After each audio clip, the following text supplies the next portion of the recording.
Well, it all started in fifth grade, in the middle of a genetics lesson that was supposed to be about dominant and recessive traits. Today, a little girl finally understands why she never looked like her mom or dad. I discovered a family secret, which allowed me to escape my entitled mom and stepdad's abuse.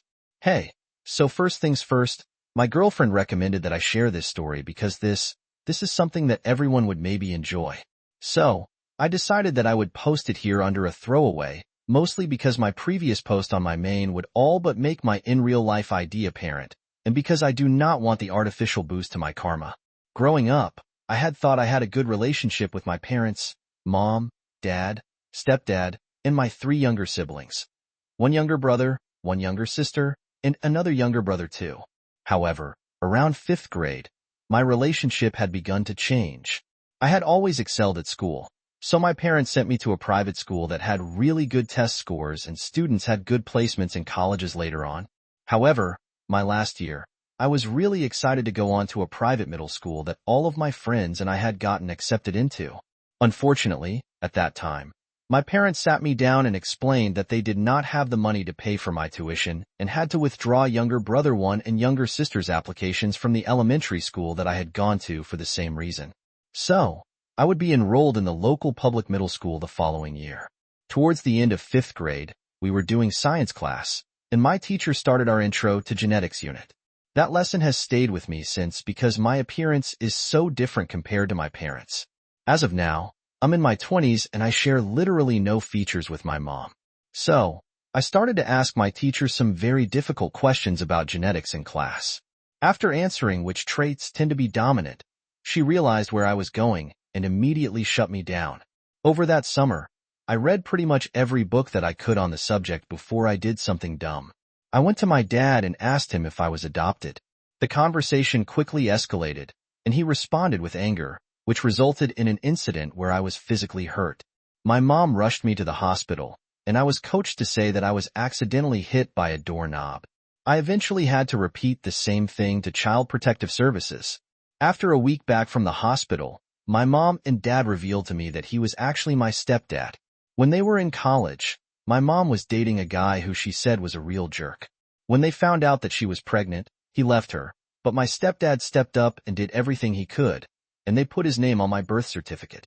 My mom then explained that when I confronted my stepdad, it really hurt him and he lashed out in anger. It was wrong, and they both asked for forgiveness. Unfortunately, I agreed, and we seemed to go back to being a somewhat normal family again. But I began to notice things that I didn't before. Whenever my younger siblings needed something, my mom and stepdad would drop everything to help them. Meanwhile, I was told to figure it out myself. For birthdays, I would get next to no attention. He usually just gave me a hug from my mom. I didn't even get a cake after I turned 6. Meanwhile, my siblings would get a party and the works pulled out for them. My stepdad would come back from work and want nothing to do with me. Even as a little kid, I was a massive nerd who wanted to go to museums and all those nerdy kid things and had zero interest in sports. My brothers were exactly the opposite, and he spent much of his free time playing or watching sports with them. If my brothers wanted to go to see a game or something, my stepdad would move heaven and earth to bring them along, and usually drag me along as well. If I ever wanted to go somewhere like a museum, it was hard to get him to agree, since he always had other priorities. Once, he even told me, "Sorry, but that basketball game took your entire entertainment budget for this month." By the way, that was the same game where, when he saw that I brought my copy of Cosmos, he threw it out because I shouldn't have brought a book to a family event. There was several more things my parents did show their favoritism when I was younger, but this post is already going to be long. Most of what I do want to point out is that this wasn't a new behavior that developed after the truth came out. This had been going on over the years, and I just chalked it up to me being the eldest sibling. Middle school was absolutely hell. I was, and still am, an introvert who would usually rather be by myself reading than talking to people. In my old school, I was still the odd one out, but I didn't get singled out for it and had friends. At the public school, I was quickly singled out and bullied, which caused my mental health to severely decline. My parents refused to intervene because they believed it would toughen me up. I was bullied, but I fought back, and then they became my friends. That's just how guys become friends, of course. I'm sure anyone here can assume correctly that the facility was about as helpful. I did try to fight back once, and all I did was get 3 different kids to gang up on me, resulting in a 3-day suspension. I made one friend named Devin, who was 3 years older. He was kind enough to look out for me and help me deal with the challenges I faced over the next 3 years. My situation at home quickly began to decline. My younger siblings had picked up on my parents' apathy and my decreased confidence and began to harass me. If they wanted something I had, they took it. They would call me names and play pranks on me, which, when I told my parents, they told me I needed to lighten up. Needless to say, this did not help my situation. My parents also became extremely harsh on me, and I sometimes faced consequences that felt harsh or overly physical. Towards the end of my first year in middle school, I came home from the library and saw a letter from the middle school that I wanted to go to. I immediately opened it and found it was declining the application for my younger brother and younger sister. I did not see anything for me, so I went to my parents. They punished me for opening their mail, but when I pushed it, they told me the younger brother and younger sister did more to deserve going to that middle school. Mind you, at this time and before, I had near-perfect grades. When I argued that they could afford to send my younger brother and younger sister, then I should be able to go.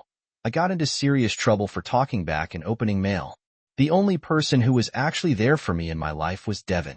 One day, during the early part of 8th grade, I broke down and told Devin about my biological father. I had been having thoughts about why he abandoned me, and when he found out how it was partially his fault that my life was the way it was, there was a lot else I said, but that was the key part. During our evening session, I revealed that my mom had let my dad's first and last name slip recently, and I knew his name. So, Devin offered to help me research my dad. That day, Devin and I went to his house and began to essentially cyberstalk him. My biological dad was still a college professor at a research university, about 200-ish miles from where we lived. We also found that he was married, and I learned I had another younger sister, and my stepmom was pregnant. That night, Devin and I hatched a plan, which we would carry out the following day. I came to school, and as soon as I stepped off the bus, I went to the high school students' parking lot and got into Devin's car, and we left. We arrived at the university around noon. After parking, Devin immediately went to the student center and asked which office my dad worked at, and got directions. We went there, and he was gone on lunch. But when he came back about an hour later, he saw us sitting outside his office and asked who we were. I remember asking his name and then asking if he knew my mom. When he confirmed both, I told him who I was and that I believed I was his son. I just wanted to say, as cheesy as it sounds looking back, it was Devin who coached me on that. Bastard probably just watched a bad Hallmark drama or something. I remember that he immediately hugged me warmly and started saying, "Oh my God," over and over. He immediately brought us into his office to talk and canceled his classes for the day. After that, Devin left, and my dad took me home and introduced me to his family. My stepmom was surprised. She knew my dad had a son, but a 13-year-old popping out of nowhere is kind of a surprise. Then they explained what had happened. According to my dad, he was dating my mom during their senior year of college when she told him that she was pregnant. He and my mom were having problems in their relationship, and he suspected that she was cheating on him. He was planning on breaking up with her when she told him, but he honestly suspected that it was an attempt to stay together. So, he told her that he would be willing to do a paternity test and co-parent, but that he refused to be in a relationship. Turns out that my mom was cheating on him with my stepdad, and when he had a much more positive response, she cut contact with my dad. When my dad married my stepmom, he told her that he may have had a child, and they decided to look my mom up on Facebook. They saw a few pictures of me. Remember how I have no significant features with my mom or stepdad? It turns out I look almost identical to my dad. So, he knew immediately. He reached out to my mom via Facebook, but she immediately blocked him. He had considered getting a lawyer but figured it would be all but impossible to get custody or even visitation rights without a paternity test, which my mom and stepdad could have blocked. I told him everything that my mom and stepdad had put me through, even more than what had been said above. When I finished, I was crying, and my stepmom was consoling me. After it was all out, my dad wordlessly stood up, went into the next room, and called the lawyer, and then called the police. Eventually, Authorities stepped in and placed me in temporary care. To summarize everything, I was taken out of my mom's and stepdad's custody and became a temporary ward of the state. A paternity test was taken, and it confirmed everything that my dad told me. Then I was placed into my dad and stepmom's care, and I was given a restraining order until I reached the age of 18. I won't pretend that everything was perfect looking back on it. I did cause some strain on my dad's marriage because he immediately favored me over my half-siblings. My dad and stepmom did recover, and they placed a sensible boundary. I was enrolled in a much better school where I was able to make real friends. I never forgot Devin. We stayed in contact, and due to the distance, our contact isn't as consistent as it used to be. We still talk regularly, though. Devin is doing well after high school. He became an underwater welder for an oil company, which apparently pays really well. We have met for drinks to catch up.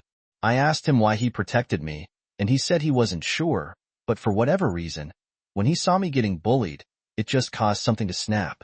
He also said that he kind of saw someone who needed a big brother figure in his life, and that it was the right thing to do. After high school, I went on to college and was fairly popular, as my confidence had been completely rebuilt. I majored in biology and minored in geology. I'm currently a PhD student working in paleontology, and I love it.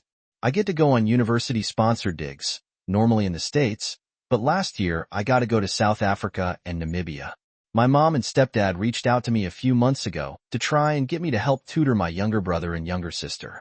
My younger sister had dropped out of college a few years ago because it was too difficult for her, although she wanted to go back and finish her program.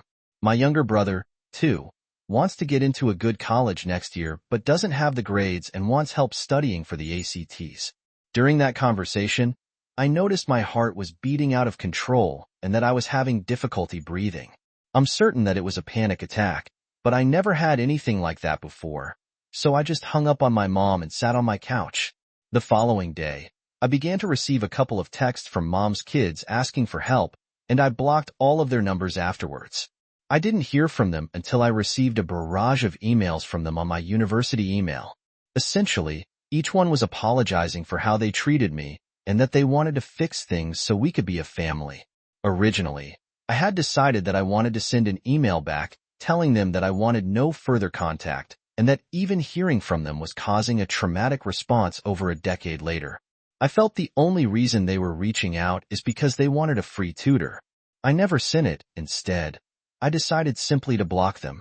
In April, I went on a dig in Texas and received a call from the police telling me they had been called to my apartment because someone had supposedly broken in. It was my younger brother trying to get in contact with me. I told the police that he was not supposed to be there and that I would like trespassing charges pressed, as it was a first offense. He was able to plea bargain it down to 100 hours of community service. I got back home at the end of May, and I haven't heard from them yet. I think that they got the idea and decided to stop contacting me regardless. I have a strong relationship with my dad. We have spent a long time building that relationship and making up for lost time. I have a good relationship with my younger half-siblings and my younger dad and stepmom. I play with them and spend a lot of time with them, but there's a fairly big age gap between us. My stepmom and I are on good terms. I'm not sure how to describe our relationship, but I would say that while she didn't completely replace the role of a mom in my life, she did become a motherly figure. I have no idea if that makes sense, but it is the best way I can phrase it. I'm not entirely sure how to end this. There might be something like a message here, but probably not. I really did just feel that I should share my story, although I have been sitting here and, after initially writing this when I was recalling the abuse I suffered and started to proofread it, I started to feel extremely anxious. I think that it may have triggered some suppressed trauma, and I should look into getting therapy. It's not hard to wonder how different things might have been if your mom and stepdad had just treated you with the same care and attention as your siblings. OP, but it sounds like you've built something much stronger and healthier for yourself now. As for your mom reaching out, it seems like they want something from you. But you've clearly been through enough emotional turmoil to know what's best for you. It's brave of you to set boundaries, even if it means creating distance. You've done the hard work of finding your own path and putting your mental health first. What would you do?